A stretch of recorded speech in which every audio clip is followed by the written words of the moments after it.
Hey, it really is, man. It's good to be together. I know we got a packed house today, and if you do have some open, seats, maybe scoot to the middle again as people are trying to find some seating. I think it's a really good problem to have when there's a traffic jam on York Southern Road. If you're a neighbor across the street, I apologize. Y'all are like, bring back my soccer fields. I get it, but we really are glad that you're here and make some room for some people. And my name's Nate. If we've never met, I get really an honor and a privilege to serve as the pastor.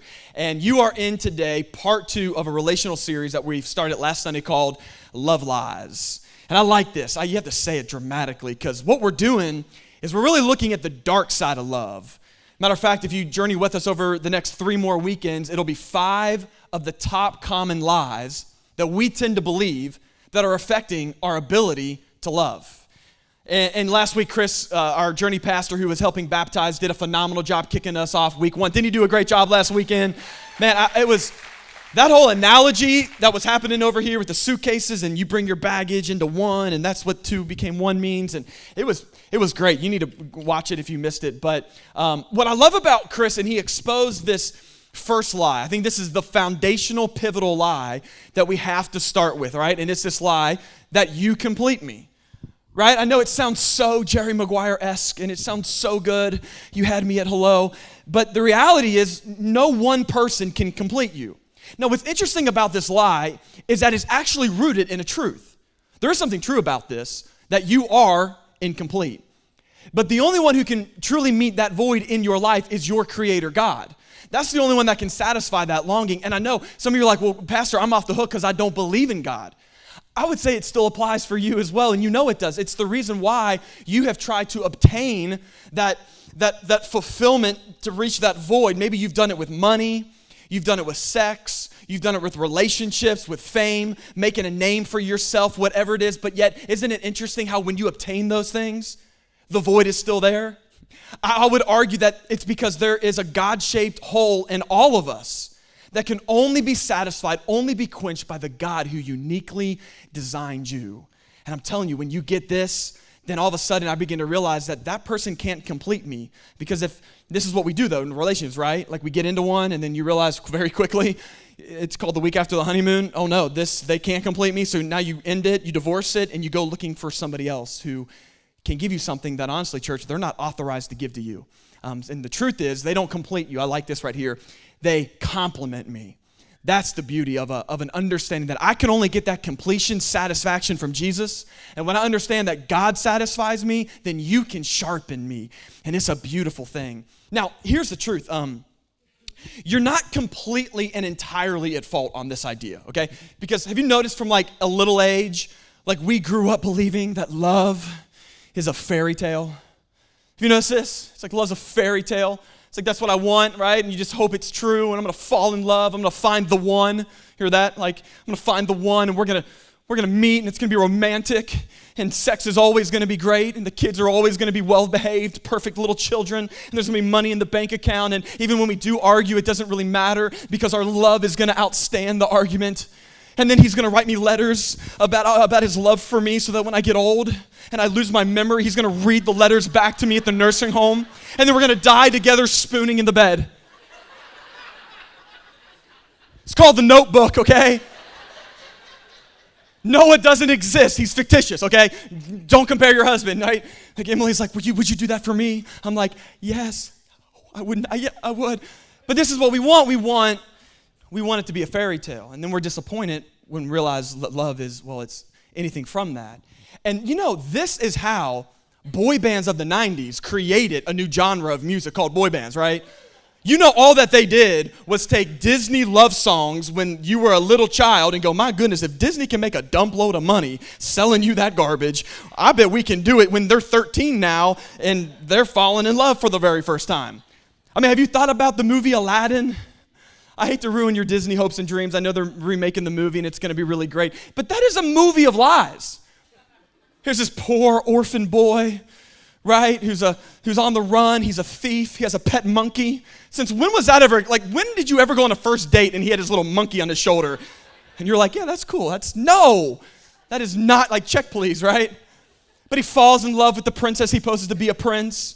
And he promises to take her on a magic carpet ride. I can show you the world, shining, shimmering, splendid. And tell me, princess, when did you last let your heart decide? Come on, Life Point. A world, a new fantastic point of view. I'll take you. Cause now I'm in a whole new world with you.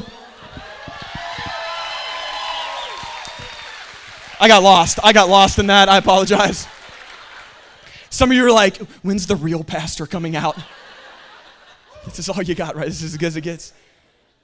Right? I mean, what a great song. It's just, well, it's embedded with lies. I mean, that's what he did. He posed to be somebody that he's not. Now, there is a truth inside of that when he promised the princess something. He is going to show her a whole new world, all right.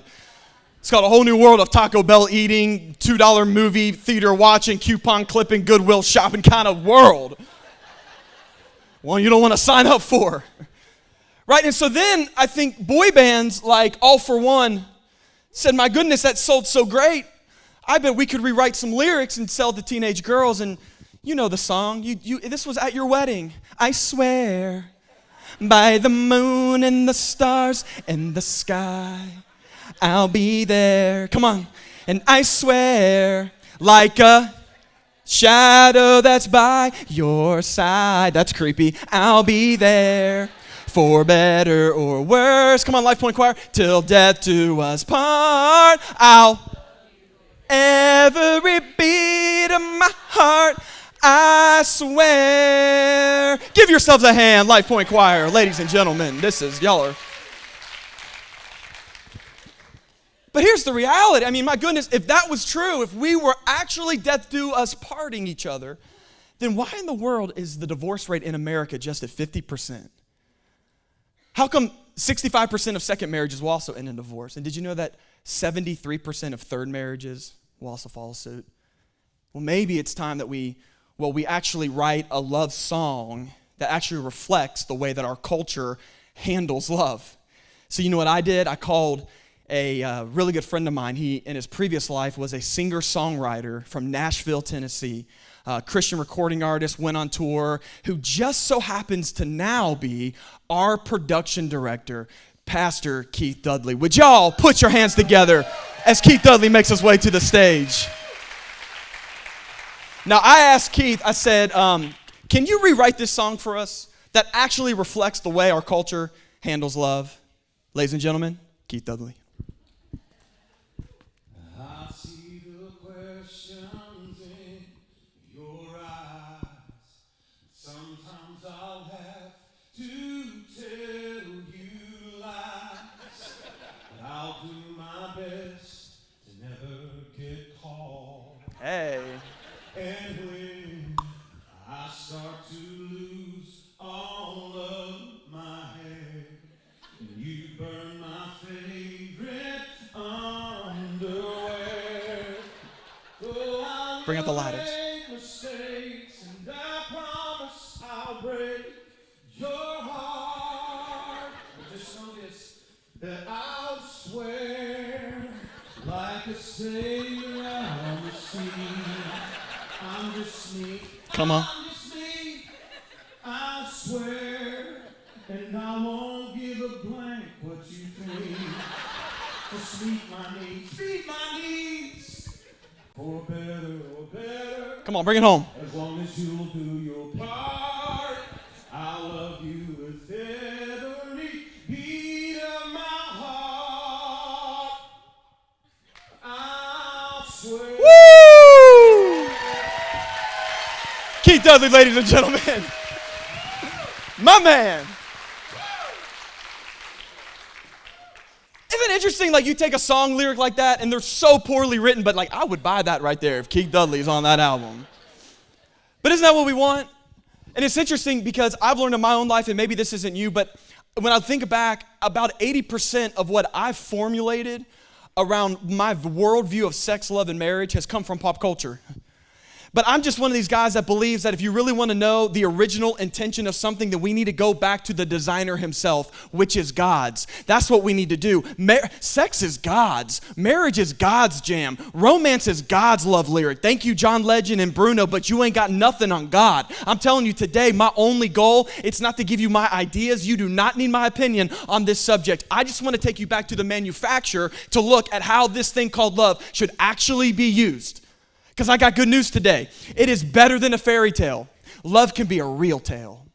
A tale of two people who say, you know what, I'm committed to you. Not based off of a feeling, but based off of a choice. That I'm committed to you when I'm young and when I'm old. When things are good and when things are bad. On the honeymoon and in the counseling office. When we have kids and when the kids are out of the house. I am your guy. I'm committed to you because this kind of love doesn't come from me. It flows from God. Because marriage is supposed to be God's commitment to you and I. And last time I checked, God loved me on my bad days. How could I not love you on your bad day? If God loved me when I didn't deserve it, I'm going to love you when you don't deserve it. Come on, we got something better than a fairy tale. We got a real tale. How many of you want that?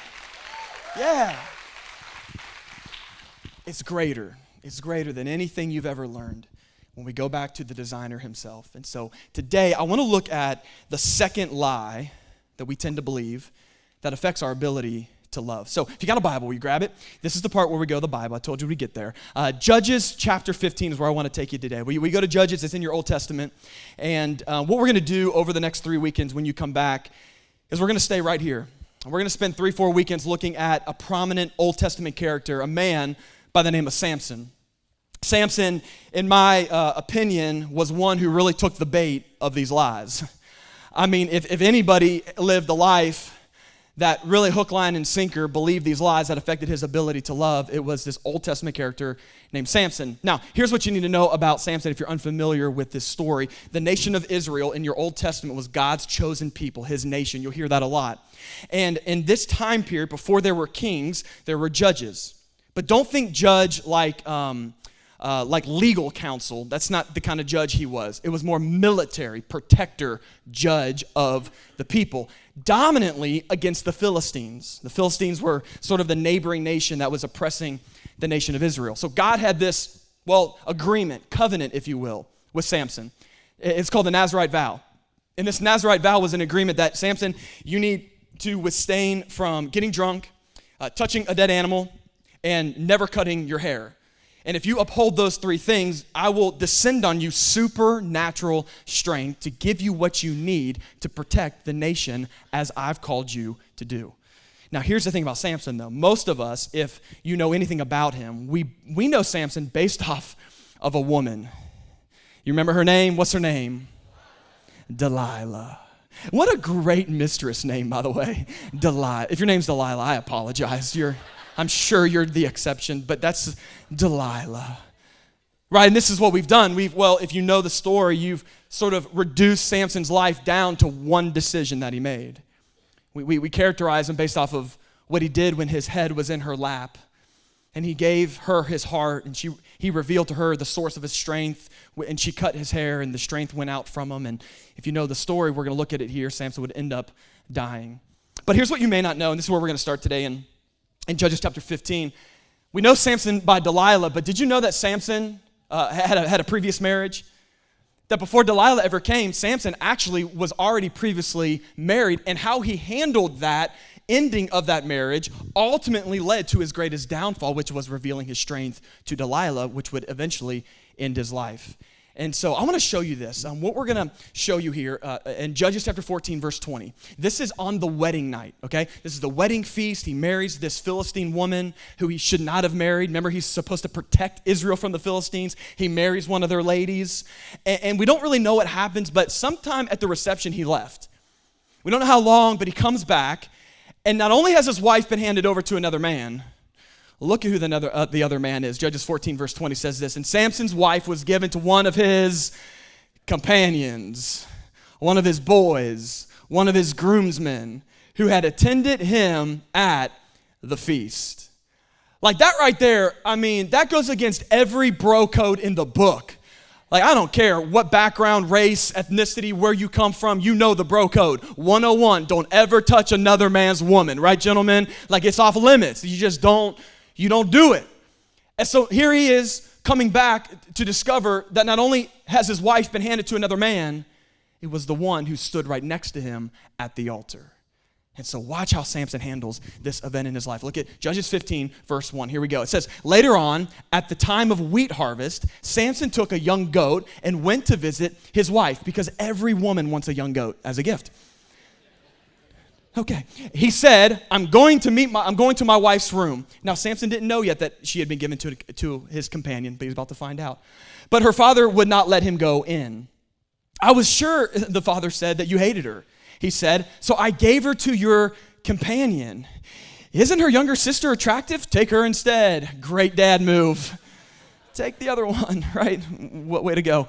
Samson said to them, this time I have a right to get even with the Philistines, and I will really harm them. And so he went up, watch this, he went out and he caught 300 foxes and tied them tail to tail in pairs, and then he fastened a torch to every pair of the tails. He lit the torch and let the foxes loose in the standing of the grain of the Philistines, and he burned up the shocks and the standing grain together with the vineyards and the olive groves. And look at verse 6 here. And when the Philistines asked who did this, they were told Samson, the Tenamite's son-in-law, because his wife was given to his companion. This lie that I see so evidently displayed in Samson's life will present itself inside of your marriage, inside of your relationship. I guarantee you, the moment hurt is exchanged.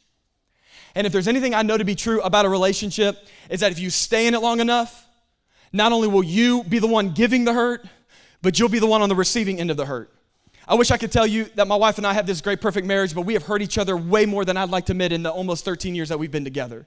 And when hurt comes inside of your relationship, the lie that will be presented in front of you to believe is this right here. I'm fine. Nah, I'm good. No, Samson, you're not. You're not fine. Bro, your lady, brand new wife, right before you left to go to Cancun and enjoy the Sandals Resort, was given over to another man who happened to be your friend. You're not fine. Here's the truth.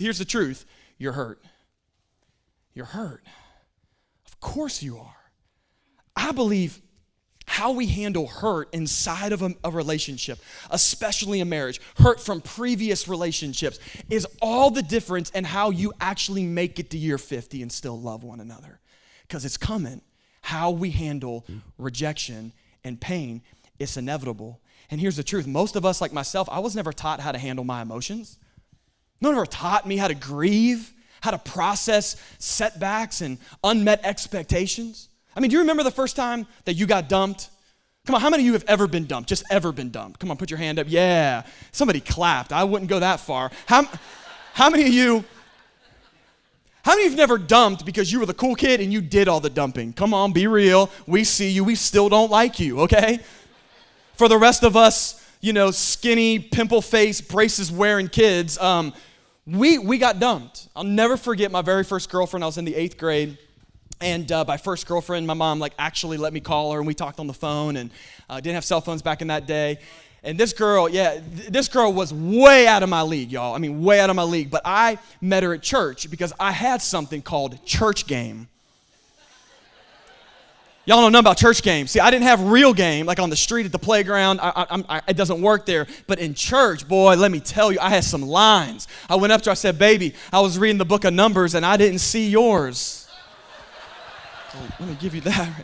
My favorite, though, this is the one that got her. I said, girl, you must be made of water because Jesus turned you into fine. Come on. Y'all aren't ready for me. Jesus turned water into, you'll get it later. Look it up. So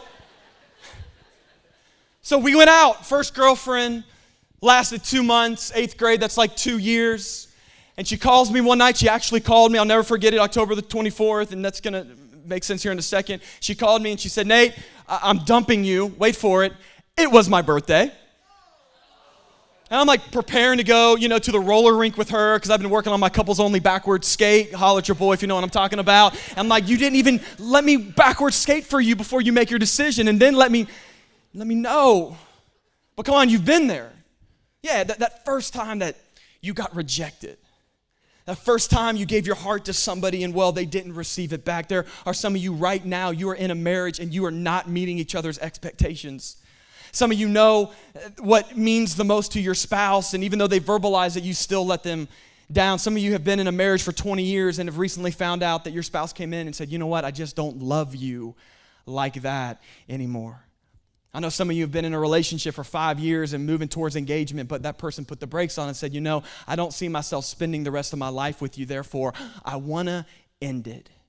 It's hurt. It's unavoidable. And how we handle it makes all the difference in how we get the most out of this life. And this is Samson, broken. And this is what I love, church, about God's word. And you might be hurting today right now, and I did not read your journal. I don't know your life. I just know mine. And this is what Deuteronomy chapter 30, verse 19 says. I believe this is the choice in front of us today. You ready? God said, this day I call the heavens and the earth as witnesses against you that I have set before you. Here it is. Here are the two options on the table today. Life and death. Blessing and a curse. Now choose life so that you and your children may live. That's what's in front of us today. You might not have been able to cause the hurt. Maybe the hurt that was inflicted on you was out of your control. Maybe it was abuse, sexually, physically. Maybe it's another relationship. Maybe it's right now, it happened last night. Maybe that's out of your control, but what's in your control is what you choose from this moment forward. Blessing or curse, life or death. Choose life. So I want to walk us through two choices that we got to make so we don't take this lie and just act like you're fine when the truth is you're hurting. The first is this. You have to choose. Are you going to deal with it or are you going to deny it? Are you going to deal with it or are you going to deny it? Because I know denying it is what makes us look so tough. I'm speaking to some men in the room that you think that being a man means that you just kind of shoulder everything and I'm good, it's fine. But the reality is that you are never going to benefit and never going to heal if you keep denying it, only if you deal with it. I'll prove it to you. Let's look at Samson's life so we don't make the same mistake. Look at verse 7. It says, Samson said to them, since you've acted like this, I swear that I won't stop until I get my revenge on you. And he attacked them viciously and slaughtered many of them. And then he went down and he stayed in a cave in the rock of Edom. Is this not, church, indicative of what we do when we get hurt? We don't really want to deal with it. We just want to suppress it. But it always comes out in some other form or fashion. And then the more that you don't deal with it and you suppress it, the more you find yourself hiding in a cave. This is why some of you are so emotionally unavailable inside of your relationship. You love the person, but you don't know how to express it because you've been in the cave so long. Yeah, we bury it, and now we don't even know how to come out under it. And I know maybe that's you, and I want you to hear me that if you don't deal with it, you'll never heal from it. Do you see this? And if you will not heal from what hurt you, you will bleed on those who did not cut you. I need to say that again. If you do not heal from what hurt you, you will bleed on those who did not cut you. You know why? Because your pain never just affects you, it always affects everybody around you. It reminds me of what my pastor told me, Pastor Matt McGee, who founded Life Point, started Life Point 15 years ago, this September. We're turning 15. He always told me, he said, Nate, hurting people hurt people. I went to pastoral school and learned all these different tricks and things in the book, and I just thought that's just so good. Hurting people hurt. There's a reason why people lash out in anger, because they're hurting. There's a reason why there's insecurity in the relationship and there's no trust and they won't give you that part. You know why? Because they're hurting, and hurting people hurt people. And I want you to hear this because you might not take this serious, but there really is an enemy. And he is called the devil, the adversary, the prince of lies in the Bible. And this is what he wants, because it's a domino effect if you don't deal with it and you just deny it, right? Because you're in a relationship now and you get hurt by your spouse or by somebody, so you don't deal with it, you just deny it. All of a sudden, bitterness is growing in you, resentment is growing in you, unforgiveness is now taking root in your life, and eventually it will come out. It will come out in anger, it'll come out in self-destruction, it'll come out in anxiety, it will come out in depression, and now your kids are living in that home where they're witnessing this. By the way, parents, your kids know way more that's going on in your house than you give them credit for. And so now they're seeing how you handle pain, and on to the next generation it goes. Yeah, if we can learn anything from Samson, I think it would be this. Denying the past always impacts the present. Always impacts the present. And man, if I don't learn how to handle my emotions the right way, I will bleed all over everybody around me. But can I tell you, you did not marry a Band-Aid, you married a person. Not your Band-Aid, a person. You married somebody's daughter. You married somebody's son. You married a child of God. Quit using them as a disposable Band-Aid, ripping it off, finding the next one when you're the one that's bleeding. I know this is bold to go for right off at the beginning because some of you have been denying some things when really you got to deal with it. It's life or death. It's blessing or curse. The choice is up to you. Here's the second decision we've got to make. You're either going to choose resolve or revenge. Resolve or revenge. Samson, you're catching on, chose revenge. Look at Judges 15:11. I mean, he's like straight Liam Neeson on him. He says, then 3,000 men from Judah went down to the cave in the rock of Edom. Now, this is important. Men of Judah, these were the Israelites. It's gotten so bad that 3,000 of Samson's own people come to him, and they're going to beg him, Samson, please stop. Samson, every time you go on one of these rampages, the Philistines move in on our territory, and they end up murdering and killing us because your pain never just affects you. So watch what they said. They said this, then 3,000 men went down to the rock of Edom, and they said to Samson, don't you realize that the Philistines are rulers over us? And said, what have you done to us? He answered, I merely did to them what they did to me. Revenge is nasty. You know why revenge is nasty? Because it's a reversal. Like you think that when you hurt somebody, that you're the one hurting them, when in the reality it's a reversal, you're the one only hurting yourself. You got to choose resolve. I love this word resolve. As I was preparing for this weekend, I started really studying this word, and I love it. Resolve simply means to decide on a course of action, to decide firmly on a course of action. Have you ever met somebody that was resolved? I mean, they just disciplined. Like when they make their mind up, they are going at it no matter what. Y'all, this is my wife, Emily, okay? Like we got 13 years coming up in July.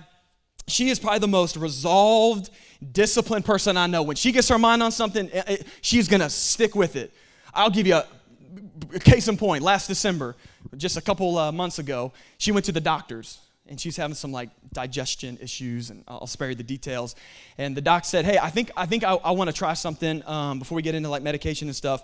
I want you to cut out for 90 days, no dairy and no gluten from your diet. So she comes home and she says, hey, Nate, I went to the doctor, and we are going to cut out for 90 days, no dairy and no gluten from our diet. Which I said, I'm sorry, did you just say we?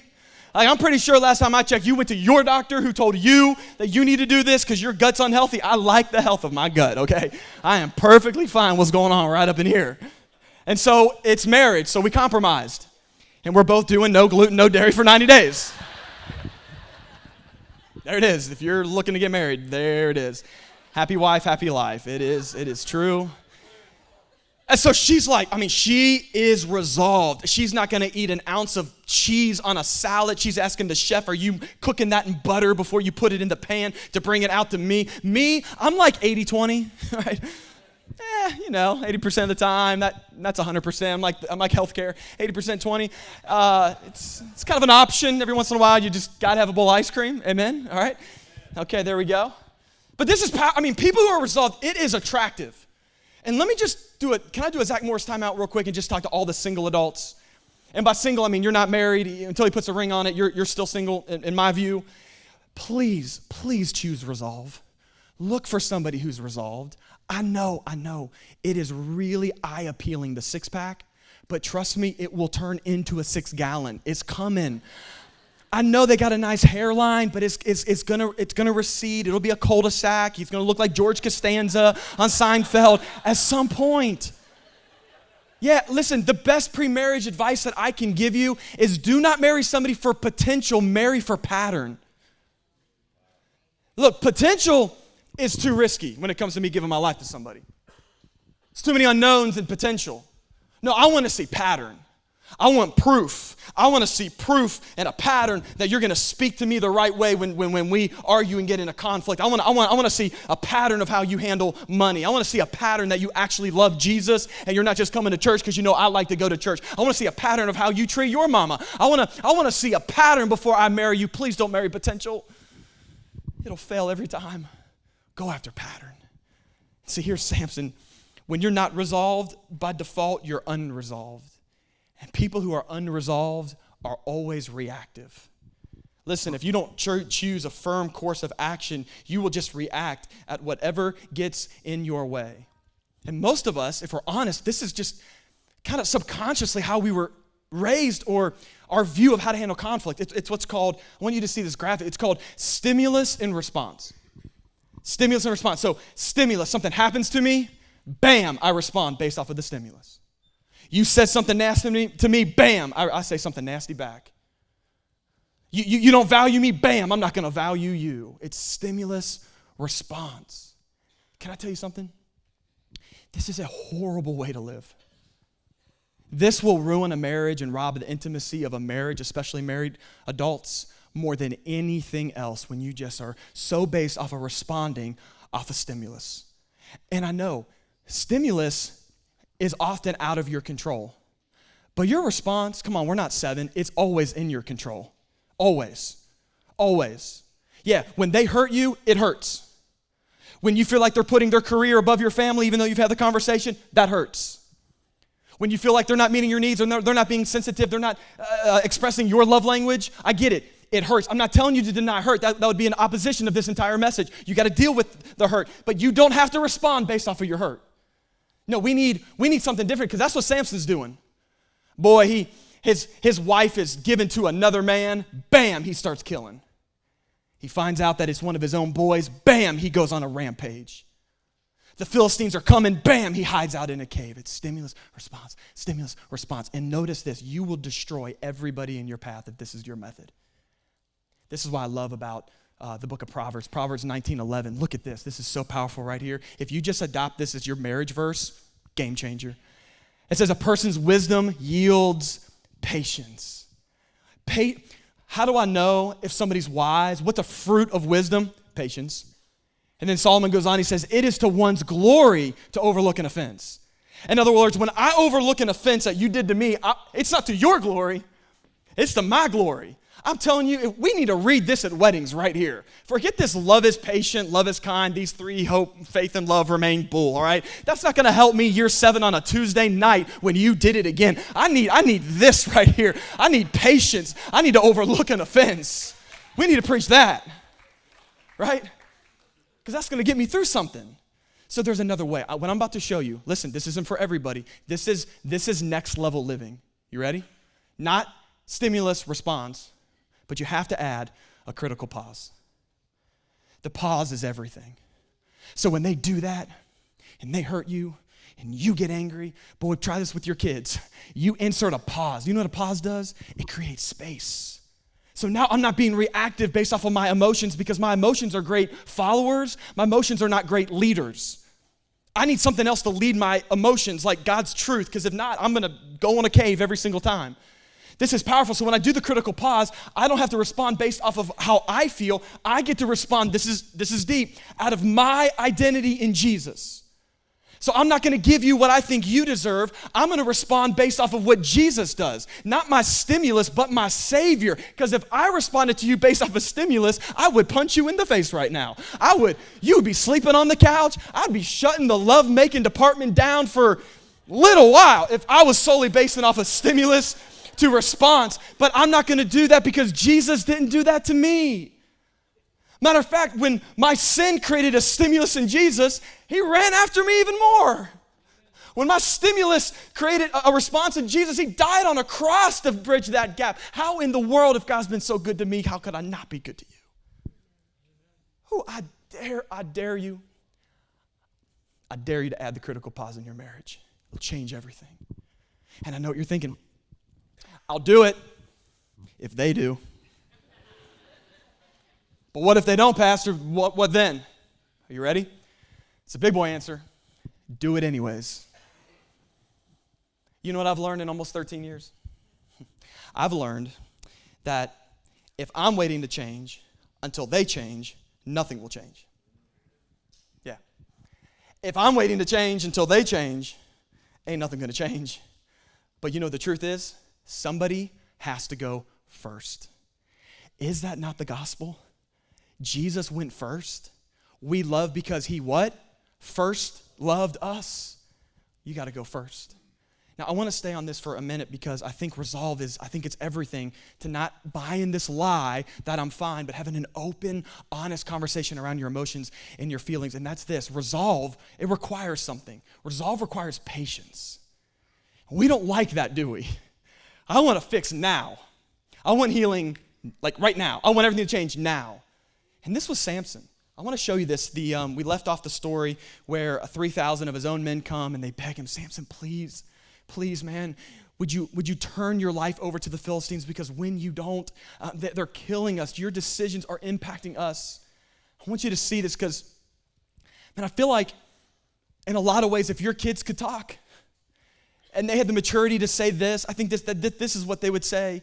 Please, come on, Dad, come on, Mom, please be resolved. So watch what Samson says. He says, okay, I'm going to do it.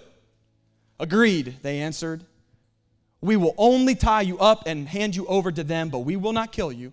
So they bound him with 2 new ropes and led him up from the rock. And look at this next verse. And as he approached Lehi, the Philistines came forward towards him shouting, and the Spirit of the Lord came powerfully upon him.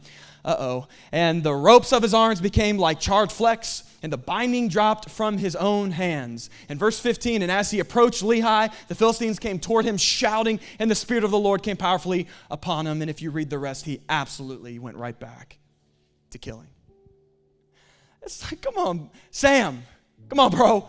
We just talked about this. Like, you were on board. We're just going to wrap you in some ropes, and we're going to hand you over. But it was like the moment it wasn't working, you went right back to killing.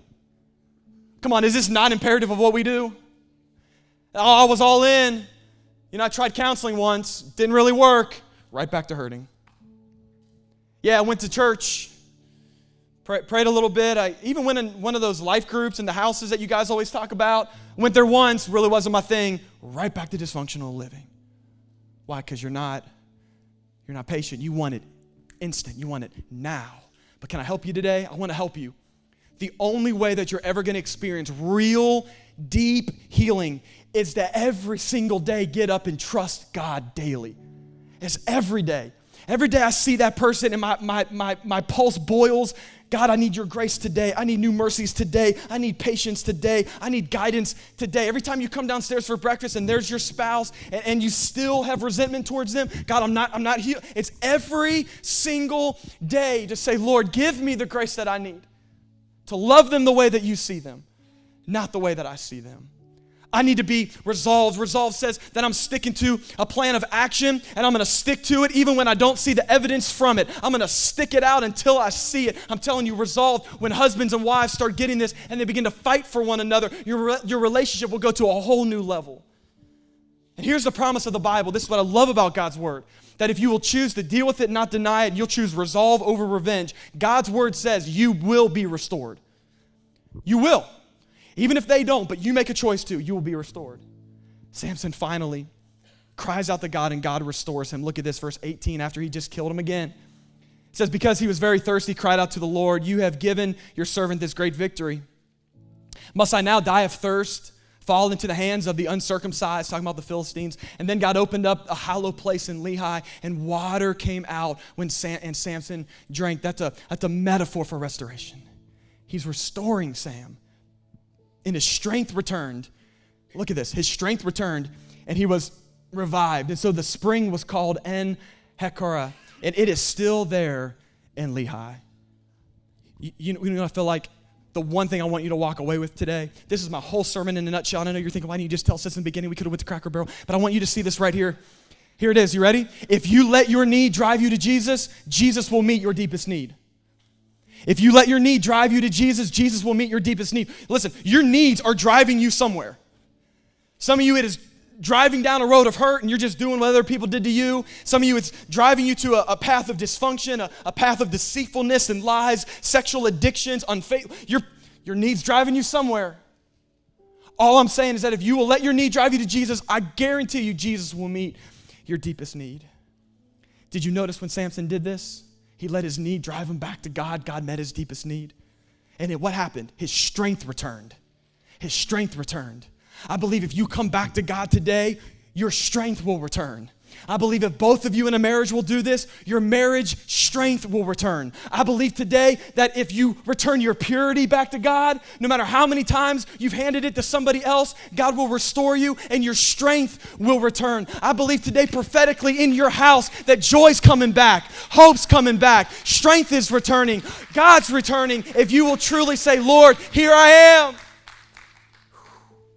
gonna let this need drive me back to you. I believe it.